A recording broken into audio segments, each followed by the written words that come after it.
Look around at the crumbling facades, the massive domes, the impossibly precise stonework of our oldest cities. Some say these are merely ruins, remnants of forgotten civilizations. But what if labeling them as ruins was itself a deliberate erasure? A hidden story whispers through maps, forgotten archives, and photographs that a vast, sophisticated culture once shaped the world on a scale that defies conventional history.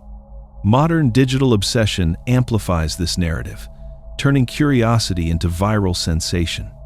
Were these monumental structures truly the product of known empires, or did someone, somewhere, deliberately cloak the extraordinary accomplishments of Tartaria behind the convenient word ruins? Deconstructing the digital empire myth, from cartography to digital myth. Look around at the colossal stone facades of our oldest cities. These structures possess a crushing physical weight, an undeniable gravity forged by sweat, iron, and centuries of relentless human labor. Yet, in our modern era, this massive physical reality is being systematically dismantled by the absolute weightlessness of the digital post-truth internet. 1,000 tons of granite can now be erased by a 10-second video. We are witnessing the mutation of history into a decentralized, image-based social media meme, where the sheer scale of global architecture is stripped of its context and repackaged as evidence of a stolen past. This relentless dismantling of our actual heritage requires us to investigate exactly how a fringe academic theory mutated into a viral sensation consumed by millions of eager viewers. The roots of this modern phenomenon do not lie in dusty architectural archives, but in the complex world of Russian nationalist mathematics during the 1970s and 80s. Anatoly Fomenko developed a radical framework called the New Chronology. He argued that the established timeline of human history was a massive 17th century fabrication, a deliberate lie constructed to serve the political interests of the Romanov dynasty and the papacy. According to Fomenko, everything before the year 1600 simply never happened the way we were taught. This baseline revisionism was then escalated by Nikolai Levashov, who injected racial and occult elements into the narrative. Levashov introduced the idea of a suppressed, technologically superior Slavo-Turkic or Aryan civilization that had been maliciously erased from the historical record by Western scholars. Fast forward past 2016, and this obscure nationalist framework undergoes a radical transformation. It strips away its ethnic origins and detonates across platforms like YouTube, Reddit, and TikTok. It morphs into a cafeteria-style belief system. Users no longer read dense historical texts. Instead, social media algorithms feed them a relentless stream of visual anomalies. A buried basement window or an empty 19th century street suddenly becomes undeniable proof of a worldwide atmospheric energy empire destroyed by a global cataclysm. It is pure visual pattern recognition, completely divorced from the heavy reality of industrial engineering.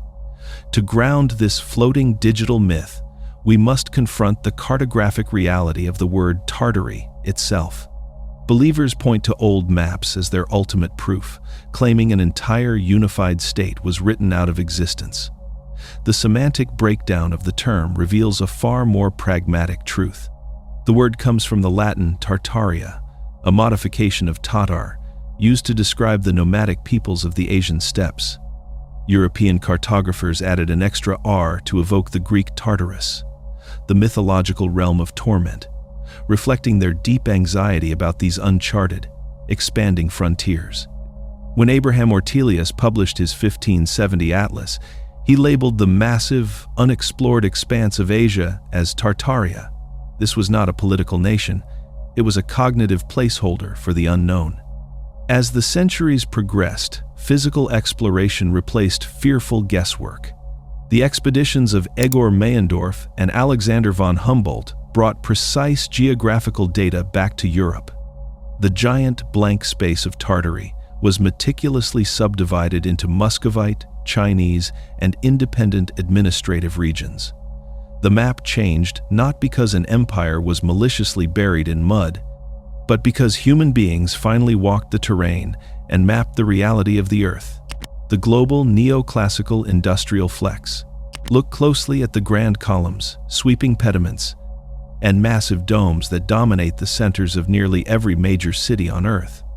A growing digital movement insists that 19th century builders simply lacked the tools and the talent to construct these monumental edifices. They argue that these civic centers were inherited from a technologically supreme, wiped-out civilization. This completely ignores the aggressive, documented reality of human history. The global prevalence of this architecture is not the ghostly fingerprint of a forgotten empire.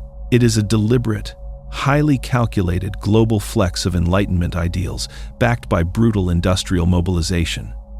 To understand the sheer scale of this building boom, we have to trace its inspiration back to the mid-18th century. Intellectuals and architects grew sick of the chaotic, dizzying excess of the Baroque and Rococo periods. They craved order, logic, and mathematical purity. In 1748, the perfectly preserved ruins of Pompeii and Herculaneum were dragged out of the volcanic ash. This discovery sent a shockwave through the architectural world. For the first time, builders had exact, measured records of authentic classical structures.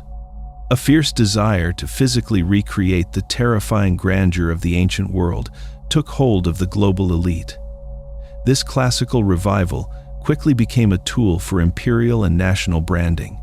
It was a truly globalized movement driven by colonization and cultural assimilation. In Russia, Catherine the Great systematically transformed the swampy landscape of St. Petersburg into a sprawling collection of pristine classical facades. She used the architecture to forcefully align her empire with the dominant cultural standards of France and England. Across the Atlantic, the young United States adopted the exact same style for a completely different political reason. By erecting the Capitol and the White House with soaring Roman columns, the new republic was aggressively positioning itself as the direct, ideological heir to the Roman Republic. The identical buildings found worldwide are the result of a shared intellectual heritage, not a single global government. The assertion that these structures were simply too complex for the era fundamentally underestimates the raw, terrifying power of the Industrial Revolution. 19th century builders were armed with unprecedented technological advancements. They utilized standardized brickmaking facilities capable of churning out millions of identical, structurally perfect units. They pioneered the use of reinforced concrete ribs and integrated cast iron framing.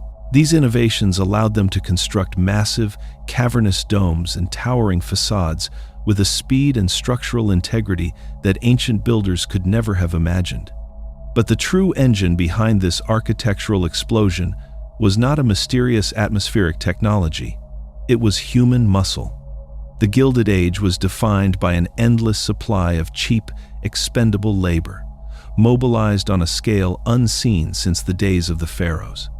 This vast workforce was entirely funded and directed by the immense, monopolistic capital of industrial titans like Morgan, Rockefeller, and Carnegie. They possessed the boundless wealth required to excavate the earth and easily build new Romes of solid iron. The terrifying reality of engineering. The central visual pillar of the Lost Empire narrative rests on photographs of buried buildings and basement windows peering from the pavement. Believers examine these subterranean structures and conclude a catastrophic, worldwide flood of mud submerged the earth sometime in the 19th century.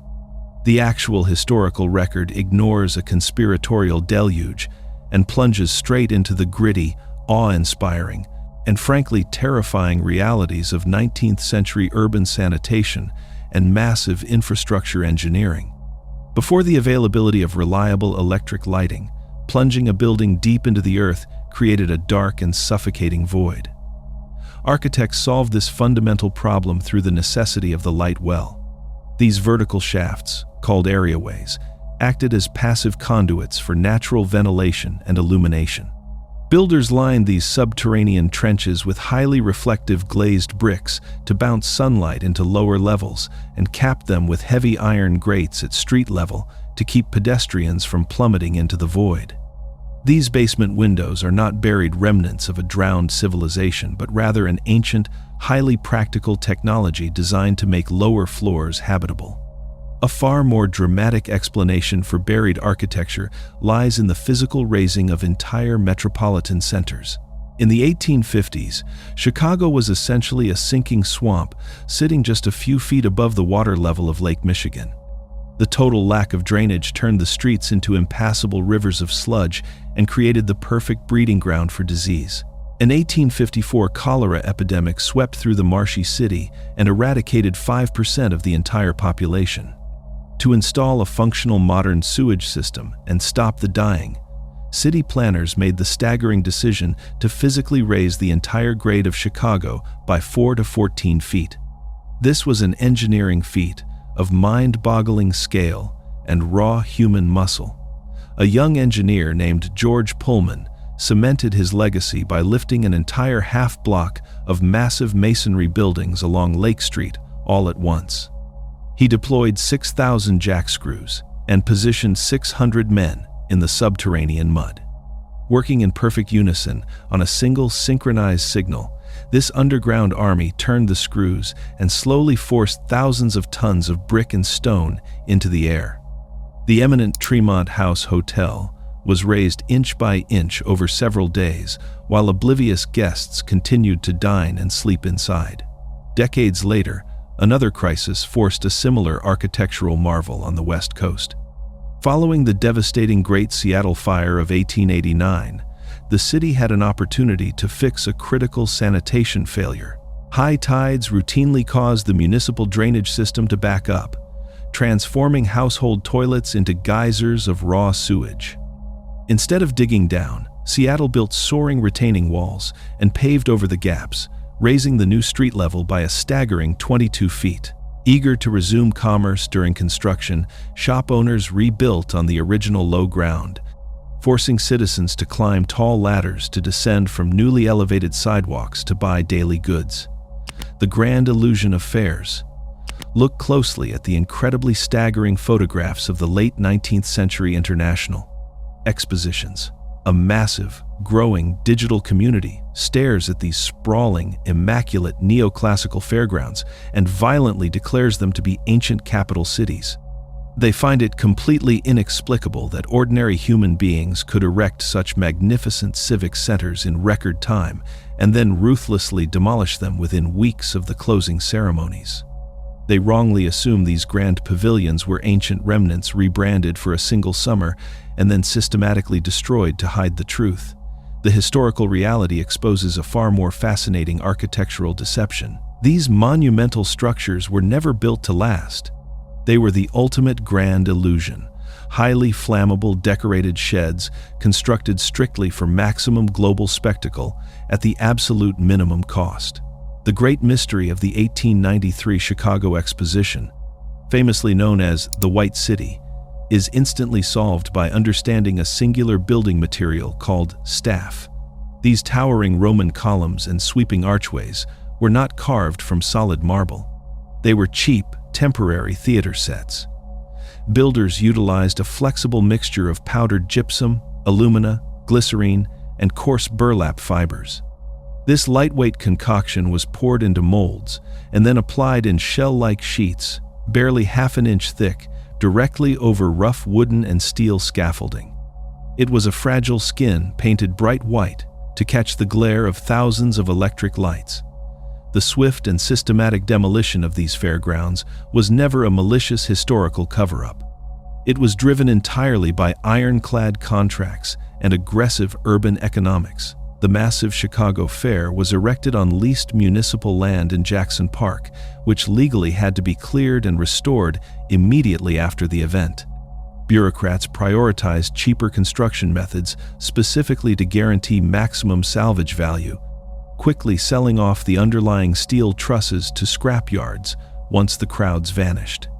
Building a temporary metropolis out of dry wood and chemical plaster created an apocalyptic fire hazard.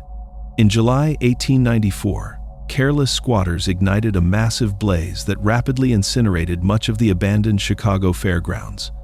Only one major structure managed to survive the inferno. Charles B. Atwood specifically designed the Museum of Science and Industry using genuine stone and heavy brick for a highly practical reason. He needed a strictly fireproof fortress to protect the priceless, borrowed international art exhibits displayed inside. Every other pavilion was built to burn or be torn down. This exact same grand strategy of temporary majesty was deployed again at the 1915 San Francisco Fair. Thomas Hastings designed the breathtaking Tower of Jewels, a colossal 435-foot structure that dominated the skyline. It appeared solid, but was merely a staff-covered skeleton draped in 102,000 glittering Novagem glass prisms. Right beside it sat the soaring Palace of Fine Arts, conceptualized by Bernard Maybeck. These structures were built as fleeting, ephemeral wonders, destined to be pulled down in giant clouds of colored plaster the very moment they stopped generating profit. Deep time and ancient stone. We now leave the heavy industrial grime of the 19th century behind and step far, backward into deep time. One of the most extreme claims of the Lost Empire narrative insists that magnificent ancient sites are actually modern structures melted by high-energy weapons during a massive cataclysm. This incredibly lazy theory attempts to explain away the surreal, warped appearance of ancient formations. The absolute truth completely obliterates this idea by spotlighting the staggering manual labor of our ancestors and the relentless grain-by-grain brutality of geological erosion. Look at the grand city of Petra, carved by the Nabatean kingdom around 300 BC. Theorists often see melted facades, but archaeologists see the overwhelming evidence of manual human craftsmanship. Every inch of those colossal rock-cut temples bears the easily recognized tooling marks of iron picks and heavy chisels. The Nabateans did not possess advanced energy weapons. They possessed vast local archaeometallurgical smelting workshops. Excavations continually unearth the very furnaces where ancient workers forged the iron mining tips and the copper nails used to secure heavy plaster to the walls. It was an immense task built entirely on muscle, sweat, and roaring fire. The supposedly melted look of these ancient sites is actually a powerful geological process called cavernous weathering. When salt moisture evaporates on the surface of sandstone and granite, salt crystals grow and physically pry apart the rock grain by microscopic grain. This specific chemical process, known as taphony, slowly eats away at the solid stone. A similar process, called honeycomb weathering, or alveoli, produces intricate lattice-like structures across the rock face. To the untrained modern eye, this heavily warped and deeply pitted surface looks exactly like melting slag, but it is just the slow, invisible violence of salt and endless time. This same vast misinterpretation occurs in the surreal valleys of Cappadocia in Turkey. The famous fairy chimneys are widely claimed to be the melted towers of a forgotten civilization. The astonishing reality is a masterpiece of volcanic geology. Millions of years ago, massive eruptions covered the region in thick layers of ash that hardened into a soft, highly porous rock called tuff. This layer was then safely sealed by a much harder top layer of dense basalt. Over millennia, endless wind and driving water rapidly eroded the softer tuff away, leaving isolated pillars strictly protected by their harder basalt caps. Recognizing exactly how soft the underlying tuff actually was, ancient humans simply adapted to the violent landscape. They aggressively excavated the natural pillars and dug downward to build massive, highly complex underground survival cities like Derinkuyu to securely shelter entire populations from hostile invading armies sweeping past above ground. The illusion of free energy. One of the most captivating pillars of the Lost Empire narrative is the belief in a suppressed system of global free energy. Proponents gaze at the ornate spires, sweeping domes, and intricate metal finials topping 19th-century buildings and see a vast, forgotten grid of atmospheric electricity collectors.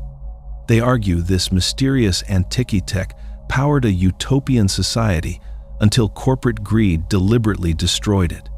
The historical record immediately dismantles this utopian vision by contrasting actual 19th century physics with the brutal, strictly geometrical logic of early modern warfare.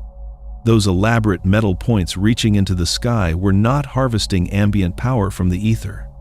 They were highly practical safety devices designed to attract and ground catastrophic lightning strikes. In the 1750s, both Benjamin Franklin and Prokop Divish independently invented these simple conductive rods to prevent wooden cities from burning to the ground. As the decades passed, Victorian architects simply embellished these raw iron rods with decorative glass balls and complex weather vanes, inadvertently making them appear mysterious and highly technical to modern observers who lack architectural context. The theory frequently leans heavily on the genius of Nikola Tesla, claiming his famous Wardenclyffe Tower was built to generate endless free energy directly from the atmosphere before being shut down by sinister banking elites.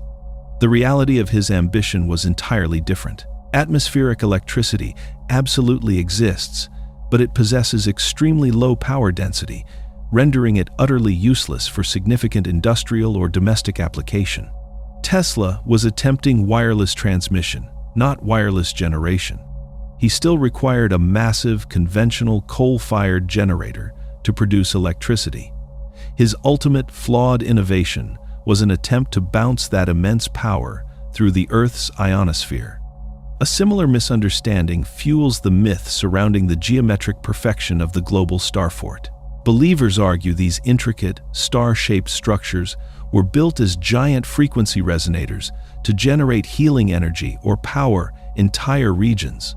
Military historians explain the Star Fort, or Bastion Fort, as a desperate, terrified response to the devastating introduction of 15th century gunpowder artillery. High stone walls and round towers were suddenly obsolete, easily smashed by cannon fire and plagued by defensive blind spots. The pointed star design was a strict mathematical solution, allowing defenders to fire cannons along the adjacent walls, unleashing deadly enfilade fire from any angle. The complex geometry of sloped glacis banks and triangular ravelin outworks created multiple overlapping fields of death. This incredibly efficient killing architecture became a global standard, driven by rapid European military expansion, leaving identical defensive footprints from the Dutch-built Galle Fort in Sri Lanka to the massive, French-influenced Fort Goryo-Kaku, constructed in Japan in 1864. The appeal of architectural nostalgia.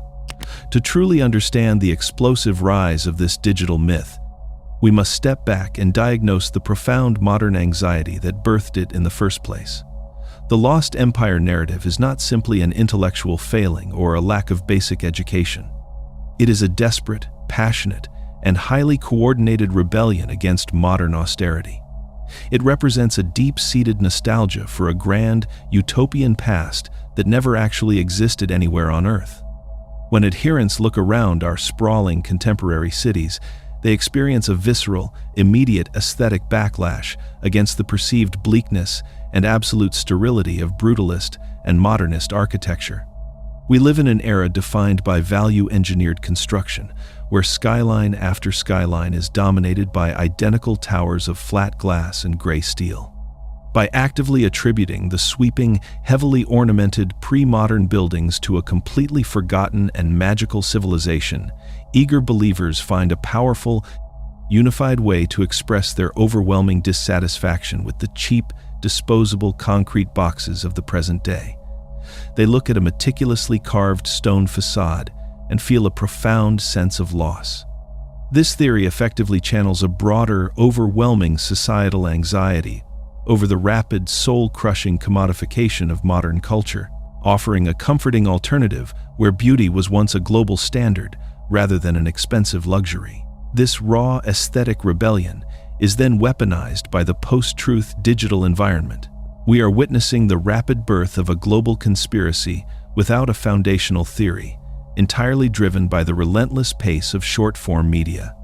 Unlike older historical conspiracies that relied on dense, long-form literature and hours of dedicated reading, this visual phenomenon spreads like wildfire across algorithmic platforms explicitly designed to strip away nuanced historical context. Aggressive social media algorithms actively reward emotional, visually striking anomalies over rigorous text-based research. A perfectly framed image of an empty 19th century street or a majestic copper dome, usually paired with eerie background music, creates a relentless, addictive feedback loop of pattern recognition. Users are not asked to read or analyze. They are only asked to look and react. This constant dopamine hit of uncovering hidden clues allows the myth to thrive and mutate in the complete absence of a coherent, unified narrative. It is a choose-your-own-adventure belief system, where every buried basement window or ornate lamppost becomes undeniable proof of a worldwide cover-up, entirely bypassing the critical thinking centers of the brain. The magnificent structures left behind by our ancestors are not the magical remnants of a suppressed free energy empire handed down by benevolent elites. They are the enduring, heavy, and undeniable monuments to authentic human ingenuity and brutal, unapologetic industrial progress. To attribute these towering achievements to a fictional civilization is to actively rob the actual builders of their historical legacy. The documented history of our built environment is infinitely more compelling and awe-inspiring than any fleeting internet meme. Our monumental architecture was forged by the blood, the dirt, the agonizing sweat, and the sheer collective will of millions of ordinary workers. It was built by immigrants hauling stone, engineers drafting blueprints by candlelight, and laborers risking their lives on rudimentary steel scaffolding high above the pavement. These intricate, massive cities are the physical evidence of the incredibly diverse civilizations that actually built the world, layer by layer, through immense sacrifice and staggering technological evolution.